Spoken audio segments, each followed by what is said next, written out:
Greetings and salutations, everyone. I hope everyone is still doing well, and welcome to, depending on wherever you may live or however you choose to read your clock, this early morning or middle of the night bonus. Before we jump into it, a couple quick links. As many of you know, I rely on Patreon, PayPal, channel membership, and the merch to help the channel to continue to grow and go. Links to Patreon, PayPal, and channel membership is in the description below. Merch displayed directly under the video. Also, Dogman Frightening Encounters, Volume 1 through 3, the audiobook versions. They were written and researched by Tom Lyons, narrated and produced by me, Jeff Nadolny. Those audiobooks are available on Audible, Amazon, and iTunes, links to which are also in the description as well. And finally, last but definitely not least, if you'd really like to help support the channel to continue to grow and go, simply subscribe. It does not cost a cent. Click the like button. It takes half a second. If you don't want to miss out on any of the informative uploads that I put out daily, click the bell icon. And folks, please leave a comment. Why? Well, because all of these things really do help the channel to continue to grow and go. They definitely do matter, and they are appreciated. And with that, I have taken far too much of your time. Let's jump in to this early morning or middle of the night bonus upload, shall we? Today's first encounter. It was that time of year again, our annual caribou hunt back in 1989.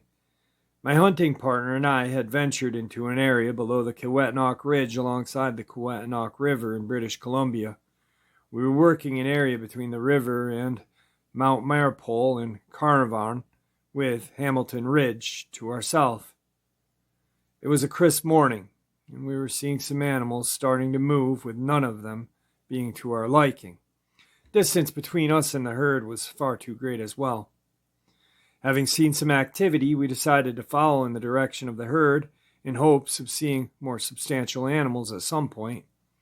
We made our way all the way down to where a warden's cabin is located on the southwest side of Hamilton Ridge, and were now at the point where we were sandwiched between Hamilton and Tosher Ridges, respectively. At this point, my partner and I were sitting with our bodies facing in opposite direction. I was combing Hamilton Ridge with my binoculars, and Dave was combing Kewetinock with his.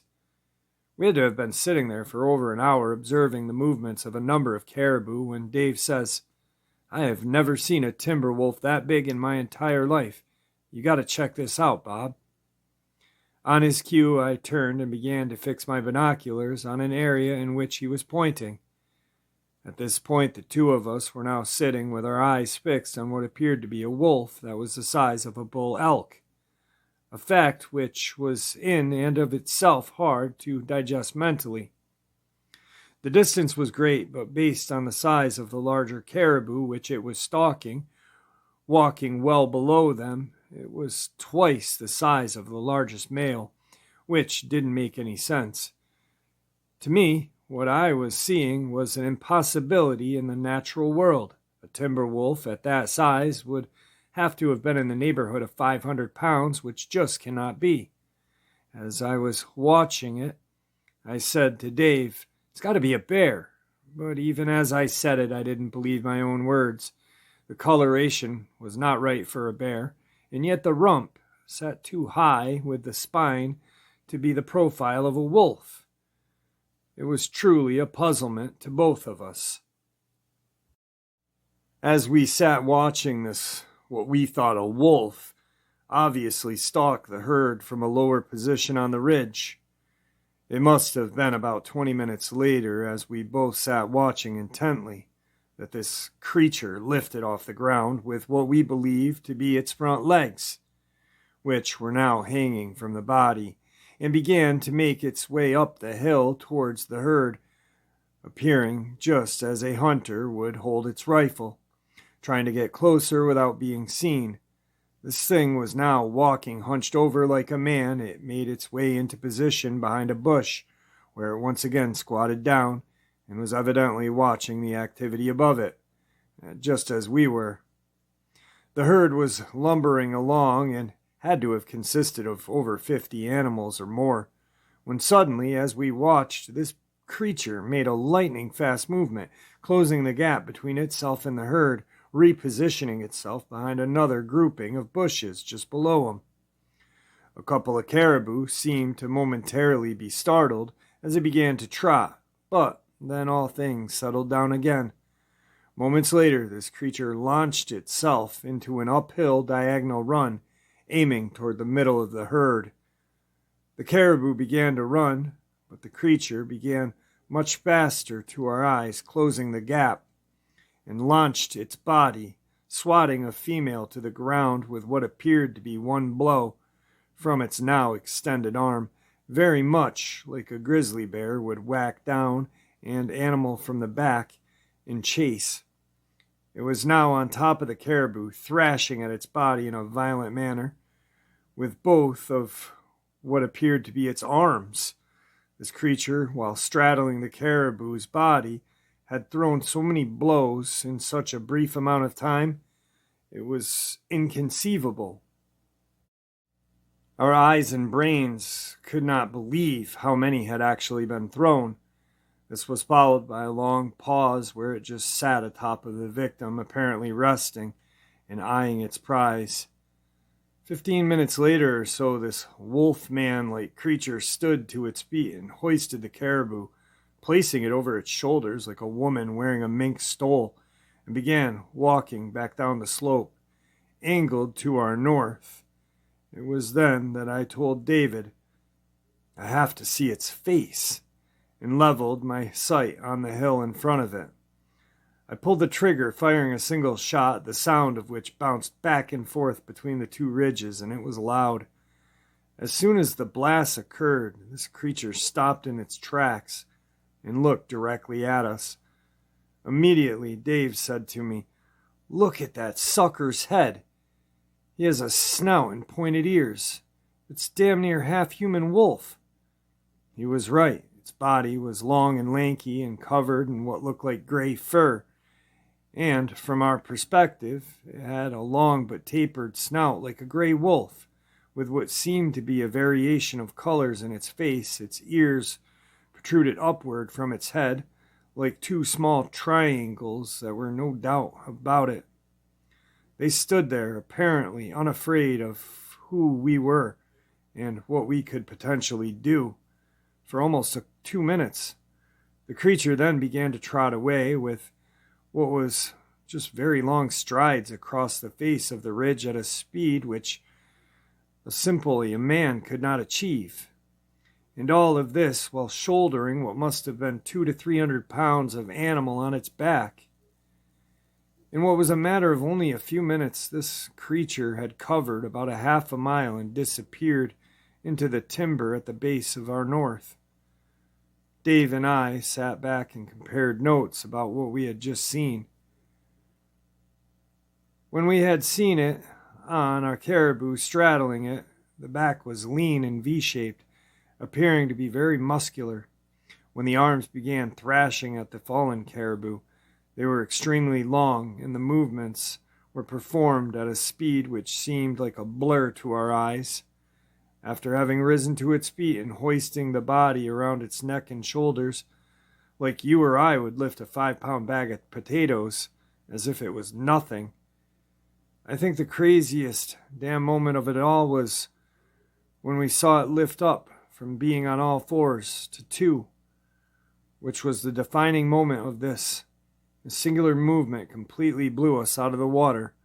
We both knew at that point we were seeing something totally unique and, frankly, extraordinary, if not supernatural.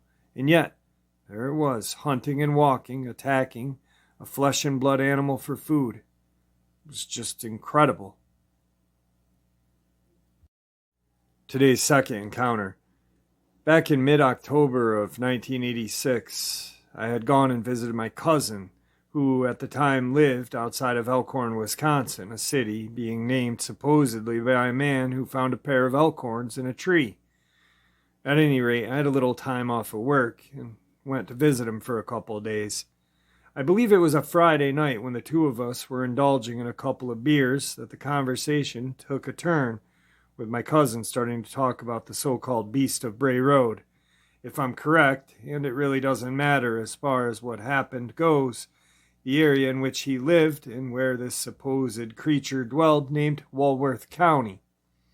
He went on and on about a variety of different people who claimed to have seen basically the same thing, which was a tall wolf-like creature that walked on its hind legs. Some of the claims were of seeing it in a cornfield, where others have seen it near farms or crossing roads in the area over a number of years. It was then that I had breached the subject of Bigfoot, saying maybe what people were seeing, in fact, was a Bigfoot. But my cousin stood his ground, stating that this was most certainly not a Bigfoot, but rather a tall, lanky, wolf-type creature with a long canine snout and pointed, upright ears. Well, the night ended, and 2 days later the visit ended as well, and I was back home in Illinois. It was 2 years later, in the fall of 1988, when I once again had gone to Wisconsin for a visit on my fall vacation. My cousin had arranged us to do a little bird shooting in a cornfield that was owned by an acquaintance of his in the area. I should mention to you that an enormous portion of this area of the state is predominantly used for dairy farming and corn production. There are fields and farmhouses which are bordered by strips of trees like fence lines everywhere you look. We had made our way over to this farm about 1 in the afternoon, and we were working our way through yet another field of standing corn stalks, if that's the proper terminology, when my cousin said, "Did you see that?" Now, we were walking side by side through this standing corn that was quite a bit higher than our heads, with one row in between us, separating the two of us as we walked. I said to my cousin, "Did I see what?" He said that something that had just run by his left side through the corn that looked like a large dog. At this point, we're in the middle of a large field of standing corn, far from either side of the field, and my cousin was saying that there was a huge dog running around in here that we couldn't see. My immediate thought was that I hoped it wasn't vicious, because it could have easily come after us from almost any angle to bite us, and there would be little, if anything, we could do about it. We certainly wouldn't start firing shots blindly, especially with the two of us paralleling each other through this field. We stood and listened, as both of us had heard some rustling in the corn coming from different directions, but nothing else was visible. I have to say that at the time it did seem like something was circling us, moving at a very rapid pace. Either that, or it was a couple or more of these critters making all the noise. We decided to make our way out of the field, and as we did so, my cousin was going to keep his eyes looking forward to the left. I was going to keep one eye behind us while looking off to the right, just in case there was a pack of dogs circling us, or even a coyote, against which we would hopefully defend ourselves if need be. A couple of minutes later into this moving out of the corn, as the two of us were moving side by side, my cousin said, "Son of a, there it is!" As I turned quickly to look, my view of the direction in which he was looking was broken up by the standing corn between us. While he was looking straight down a row between the stalks, he shouted, "You mother!" He pulled the trigger, after which I heard a loud kind of deep yelp, which was followed by something running through the corn away from us. He then said, "Start running, don't stop," as we both now tearing it up through the corn, heading back the direction we had come. When we broke clear of the field, we stopped to catch our breath. I asked my cousin what he fired at, having seen nothing myself. He told me that when this thing had first stepped into the corn row in front of him, it was on all fours and appeared to be some type of large canine, like a timber wolf. He said as his mind was trying to process it, it didn't make any sense, with nothing of the sort being known in this area, It was then that his mind shifted gears to thinking about the beast of Bray Road. And before he could really make sense of it all, the creature stood on its hind leg and took a step towards him. That's when he decided to pull the trigger. He described it as being some 7 feet tall with long, thin, muscular legs and arms. When it was on all fours, its rump stood much higher than its forebody, looking like it was more of a crouched position, as if it was ready to launch itself forward. As it stood erect, its legs had somewhat unfolded, revealing how tall it actually was. He said its face reminded him of the character Wile E. Coyote from the Roadrunner cartoon, having a long snout with visible teeth, top and bottom, and its claws appeared to be more along the lines of hawk's talons than what one would see on a paw of a wolf or a dog. My cousin was now fully convinced he had become the latest to sight the infamous monster, and who was I to argue with him? I only wish that I saw it as well. Today's third encounter. This encounter happened back in the early 80s. I was 13 years old. It was a sunny fall afternoon in Milwaukee, Wisconsin. Haven Woods, which is on a military base. Back then you could get into the woods. There was a BMX track back there. My best friend and I went looking for our friends. My bike had a flat, so we walked out there. As we got closer to the track, we could hear our friends, but when we got there, everyone was gone. So we started to walk back the way we came. As we walked, you could hear something walking with us in the woods. We yelled out, "Who's there?" No answer, so we continued walking. Now it was in front of us, walking on the trail, but we couldn't see anything. We yell again, "Who's there?" Still no answer. We keep walking. Now, on the other side of us, you can hear and sense something walking with us, but it was invisible to the eye. Now we're both afraid. We turn back around and start walking toward the track. In front of us, in this direction, the same thing. Now we're both frightened. I knew the railroad tracks were to our left, so I grabbed my buddy and say, "Let's go to the tracks and get the hell out of here." I turned, and 10 feet in front of me, standing on its hind legs next to a tree, is a creature I had never seen before. 8 to 10 feet tall, very dark, well-built wolf. It was staring at us with its mouth agape, like we were its prey. We froze. I thought I screamed, but nothing came out. It felt like 5 minutes, but it was only seconds. We were frozen. This thing looked through my soul. I couldn't move. I regained a bit of composure, and we ran like the wind to a business outside of the woods, hammering on the glass door, which was locked. It was a Sunday afternoon. They were closed. We ran again towards home through the creek. I told my mom, but she had thought I'd seen some dog or someone was trying to scare us. The thing is, in every direction we turned, it was walking with us, unseen until it wanted to be seen. It was a sunny afternoon. I have believed in the supernatural ever since. I have been in those woods plenty of times after that and never seen a thing again. Granted, it took me years to go back there. Back in the day, there was a prisoner of war camp in the 40s, a missile silo in the 50s and 60s. I know there are lots of tunnels out there, but the government filled in and flooded them. So I guess there would be plenty of places for this thing to live underground.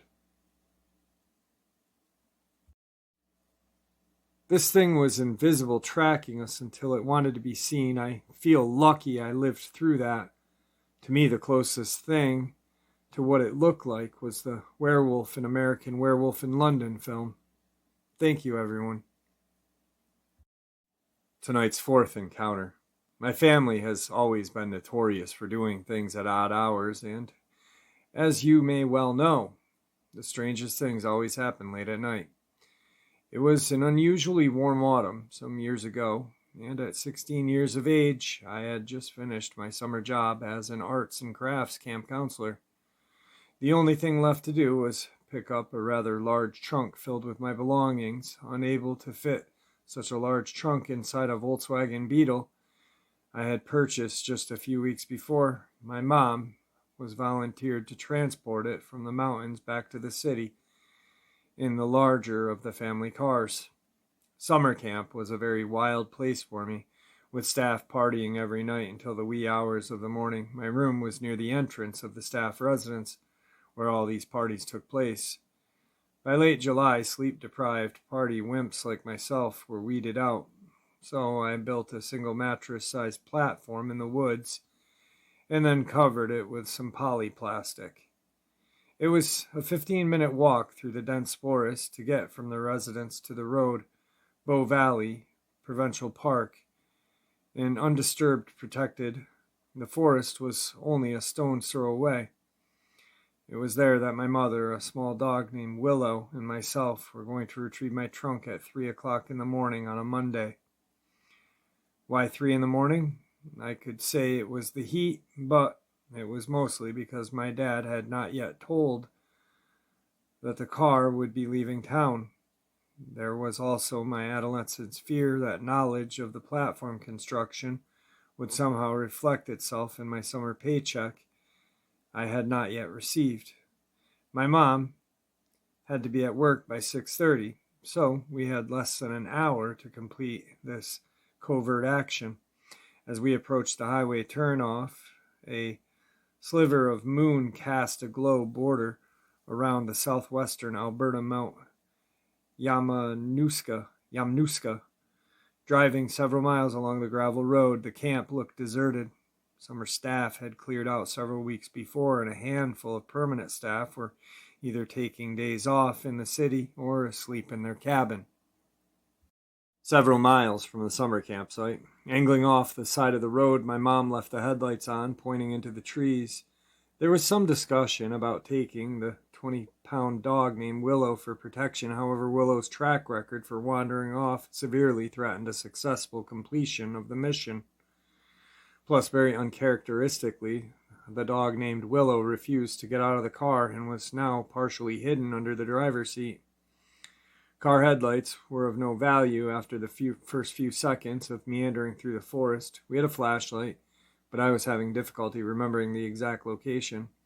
The 15-minute walk turned into a 30-minute skin-scraping bushwhacking, but finally we arrived at the isolated platform, even though the flashlight batteries were now dead. I assured my mom all that needed to be done was take down my polyplastic rain cover and carry back the mattress and trunk. It should only take 2 trips. She was noticeably silent as we began working in the darkness. My mom began untying strings, securing the poly to the ground, and I was kneeling on top of a 4-foot-high platform, stretching out to reach some tangled binder twine knots tied to the tree. A pungent stink suddenly flooded the air. My eyes moved from the knots to the tall length of plastic. There, distorted through the semi-transparent poly, was a huge shadow only 7 feet away. With the 4-foot platform and me kneeling atop, the creature was easily at eye level. A split second later, there was an incredibly loud screaming roar. Although I knew nothing how to describe it, the sound was like a peacock scream, a bear growl, and a lion roar, all combined somehow. I can't tell you if I screamed. I can't tell you how much of anything other than my eyes continued to peer through the plastic at this massive shadow. My 5'3" tall mom somehow leapt in the air and was now on the platform beside me. Whatever it was finally turned and walked slowly away on its long hind legs. We continued watching as each heavy step could be heard connecting the ground. There were no visible ears, just a sparse mohawk-like fringe sprouting up from the tapering top of the creature's head. From behind, the upper body appeared massive. It continued to walk upright until disappearing into the trees. We stayed on top of that platform motionless for some time. Then finally I started ripping down the plastic. I have no idea what my mom did during the next 40 to 50 seconds. But my next memory was power walking through the forest, balancing a single mattress on my top of my head with one hand and carrying the handle of the trunk in the other. I assumed my mom was holding the other end of the trunk. With Willow still hidden under the driver's seat, it was a very quiet drive home. Late at night, they say that when your mind can play tricks on you, but I am so certain Brown bears had been in the area that summer, but I had never seen a bear walk upright that smoothly for that long of a time. Or could it have been a very large, long-furred man standing over 7 feet tall in height? I say man because intuition tells me that this creature was a male. Could it have been a Sasquatch that night? Or something else? I will never really know for sure. But what you can bet is I will continue to tell this experience for as long as I can. Today's final encounter. It was May of '91 that my friend and I had ventured into a park for a little day hike. We were carrying a short cooler with some beers and sandwiches and had planned just to take it easy for the day. This area is just southwest of Manville, which is fairly close to where I still live, but my friend has passed since. Anyway, on that day, late in May, we were making our way down to the shore area of the Gulf where, when you reach it, the Gulf is on one side and there is marshlands on the other, with a strip of land that you can walk on between the two. There is a tremendous amount of wildlife there, including a number of critters which can take you out if you are not careful. My friend and I were not ignorant to the dangers of this area, having spent most of our lives hunting and shrimping. And I would say without hesitation that my buddy was a born hunter. When it came to tracking and navigating the swamps, he was the best of the best, I guarantee. So, we had made our way down into the area by the Gulf when my buddy pointed out some unusual tracks in the mud. I use the word unusual because I had seen virtually every track there is to see, including those made by a variety of snakes when slithering along, and I had never seen anything like it before. As we stood there looking down at these tracks, they were of a long foot of some type, being very narrow in the middle with 3 extended toes on the front and something like a talon on the rear portion of each foot. They looked very much like the foot of a large bird of prey, such as an eagle, with the exception being that these were about 16 inches long. We were no man's fool, and there are no birds around these parts or anywhere else with feet like that. This much we both knew, but there they were, and there was no doubt about it. Once we had laid our eyes on it first, we quickly picked up, and literally hundreds of them, which were all over this area, leading eventually into the marsh. Mark says, "Mason, these are tracks of the rougarou, and we need to be careful in here if we want to live to eat our dinner." I don't believe that there is a single Cajun who hasn't heard tales of the rougarou, and these tracks were making believers out of us for sure. The tracks were fresh and deep. In 6 hours, they would be washed out and undefinable for just the moisture in the soil. If it was the rougarou, it was here not too long before we arrived, and was most likely still in the area. We laid the cooler down and began to sneak around in the grass, trying to catch a glimpse of any activity of the beast. Now there are all kinds of nasty snakes in here, so we were being very careful when suddenly we heard what sounded like a man running through the marsh. And then it went quiet.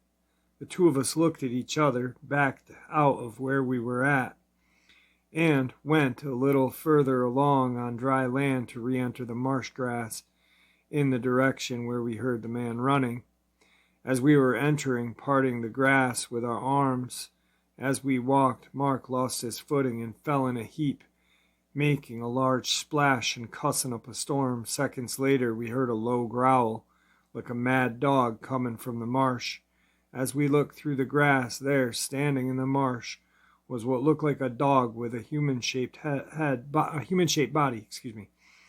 It was standing mid-calf in the water, having long, thin, muscular legs and arms to match. Its head looked like a wolf.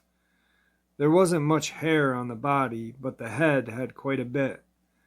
It had a long snout with a black nose and pointed teeth. It looked like it was panting like a German shepherd. I have to say that it was at least 7 feet tall, taking into account that it was standing in the water, and its arms hung by its side like a human. But the hands were very different, kind of matching what the tracks looked like. The fingers were long and spindly, with what seemed like talons on the tips, just like those of a hawk, only straighter and round. This thing was not moving, it was just staring us down like it was going to attack at any moment. Mark looked at me and said, "Mason, let's just ease out of here." We started backing out with one eye in one direction and the other eye in the other, while listening for any movement in the water.